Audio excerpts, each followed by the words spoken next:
Organic baby food made cheap and easy.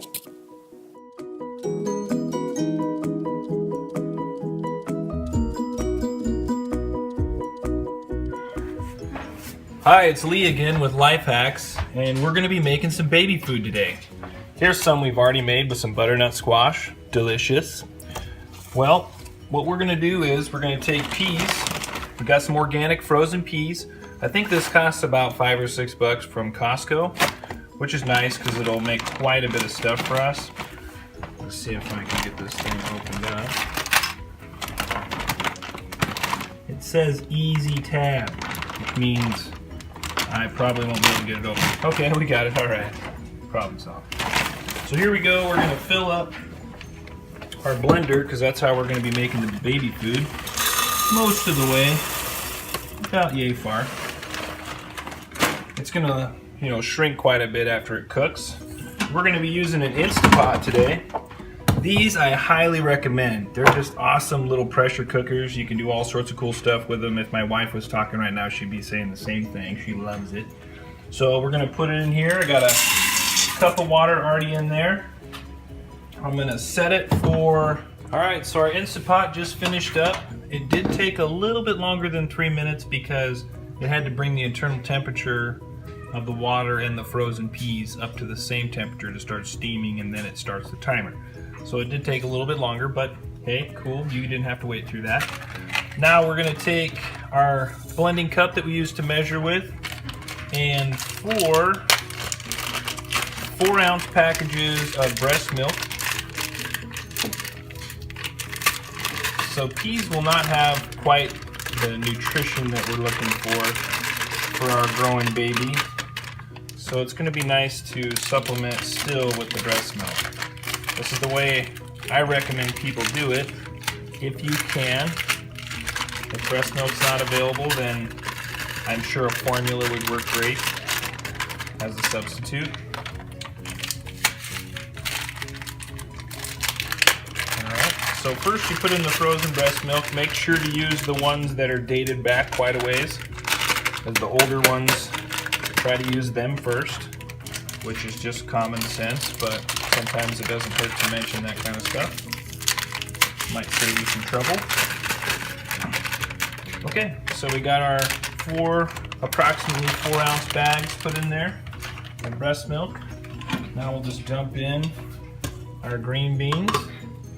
Use a spoon, might be helpful. Or green peas, excuse me, not green beans. Should be able to fit most of them in there, if not all. Alright, that's all of them.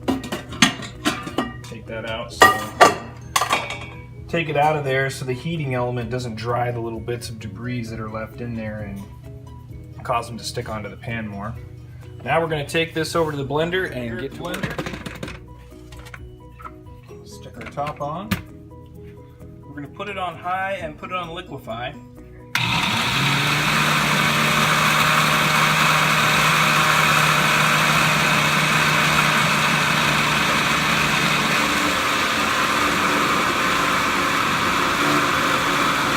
takes a little while, but if you liquefy it properly, you're going to find that you get all the little skins. You can see them through here, you can see them through the glass, and see that all the little skins are chopped up really finely. We just don't want to have any choking hazards left in there.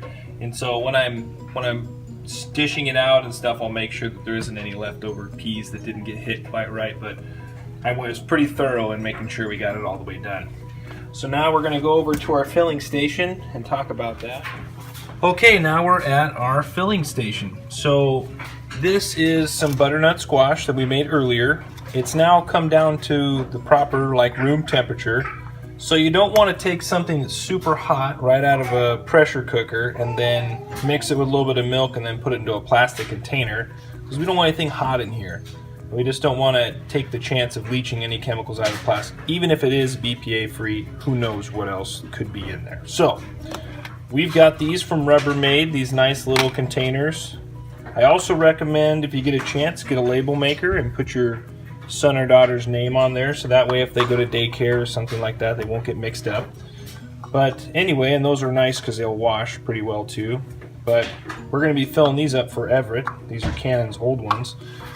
But so just about half of a spoonful is going to be right around 2 ounces. And sometimes 1.5 ounces if you don't measure it quite right. But we don't want to put too much in there. Otherwise it'll just get wasted. So we'll stick that in there, stick a lid on it, and set it aside, and we'll just keep on going. And we'll do this with all the containers we have here. Now, once Everett's a little bit older, right now he's just turning 6 months, so he's probably going to start off with about 2 ounces, and most of it will end up on his face.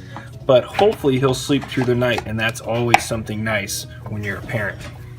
So earlier I was saying just put like 2 ounces in each thing, and I kind of forgot that that doesn't really work, because if you fill it up all the way, you just use as much as you need and put the rest back in the fridge, and it's good for 5 days or so. But that was just a mistake I was making earlier. But now we're just filling them up almost all the way to the top. These ones, the lid sits down in there a little ways, so you want to make sure it's cleared from there a little bit. I want to fill it all the way to the top. Alright. But yeah, we're just going to keep doing this until we get them all filled up. And I'm sure there's a better way to pour this in, but I haven't found one yet, so we're just using a spoon, a little ladle. And I've also heard now that it's a good idea to introduce a little bit of peanut butter before years up to help keep them from getting an allergy. And I think we might try that and see how that works. We're almost done with the peas. Now, they say it's a good idea, and I say they, I mean my wife says it's a good idea, to make sure that you just put one thing in at a time, so that way you're able to see if there's any allergies right away. You'll be able to tell what it is. I kind of thought about, man, it'd be kind of cool to mix some stuff up, you know, like butternut squash with peas, and I got excited, but it's time to tone it down. Why go through all the effort? Yeah, it probably took me, you know, maybe 30 minutes to do all these. But the idea is that we know exactly what's in it for the most part. We bought the butternut squash and the peas, and we bought organic. So, you know, we're hoping there's less pesticides and no GMO type of things. Plus, we're using breast milk, and that's, you know, something that's important to us, is to see him get all the vitamins and things that he needs. And hopefully we didn't kill all the amino acids and stuff like that when we cooked him. So we know what's in here. Plus, each one of these probably costs about a nickel when you really break down the cost. Not counting time, but just, you know, in barely what we use to make it, it's going to be pretty inexpensive. Maybe 25 cents if, you know, the butternut squash was a little bit more expensive than peas, obviously. Hi, this is Everett. First time eating big boy food. Are you ready? You want to try a bite? Huh? What's that? Oh, is that good? Yum? Yum, is that pretty good? What do you think of that? You're trying to eat the whole spoon? Here, let me get you another bite. Just taste it. Does that taste good? Is that good? Is that good? You want some more? Oh? Is it yummy? Tell us what you think. Is that good?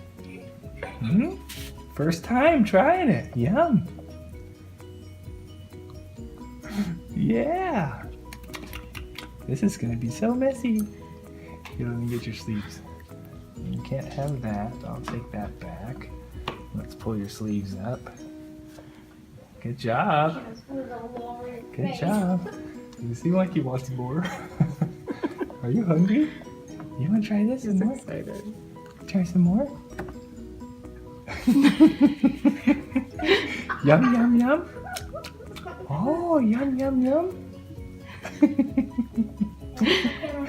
Just sucking on it. Is it pretty good? I like this.